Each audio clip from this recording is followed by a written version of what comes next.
আজ বানাবো ভুনা খিচুড়ি। গোবিন্দভোগ চাল, সোনামুগ ডাল। সোনামুগ ডালটাকে ভালো করে ভেজে নিচ্ছি। এবারে চাল ডালটাকে খুব ভালো করে ধুয়ে নিতে হবে, নিয়ে জলটাকে ঝরিয়ে কিছুক্ষণ রাখতে হবে। প্যানে ঘি আর সাদা তেল দিয়ে গরম করতে বসিয়েছি।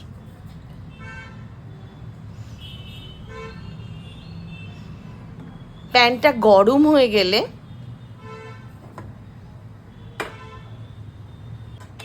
এবার আমি দেবো কাজু, কাজুটাকে ভেজে তুলে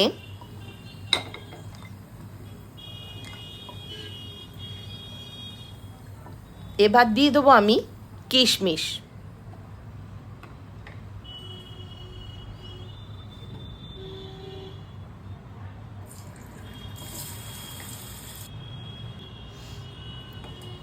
এবারে সসপ্যানে তেল আর ঘি গরম করে আমি ফোড়ন দেবো তেজপাতা আর গোটা গরম মশলা।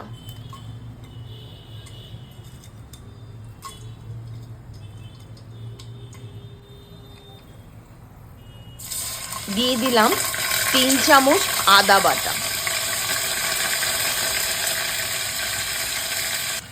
হলুদ গুঁড়ো, পরিমাপ মতো নুন,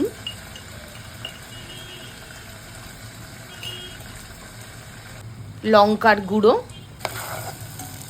দিয়ে ভালো করে আমি এই মশলাটা ভেজে চাল আর ডালটা দিয়ে ভালো করে কষিয়ে নেব। দিয়ে দিলাম জ্যাগরি পাউডার। চিনির বদলে আমি জ্যাগরি পাউডার ইউজ করেছি।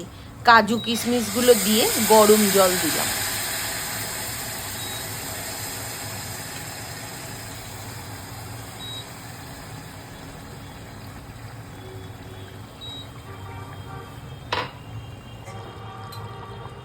এবার ঢাকা দিয়ে দিলাম। ঢাকা খুলে আমি কাঁচা লঙ্কা আর গরম মশলার গুঁড়ো দিয়ে দিলাম। নামানোর আগে একটু ঘি দিয়ে স্ট্যান্ডিং টাইমে কিছুক্ষণ রেখে দেবো। আমার ভুনা খিচুড়ি রেডি। সাথে আছে কুমড়ো ভাজা, পটল ভাজা, আলু ভাজা আর কপির তরকারি।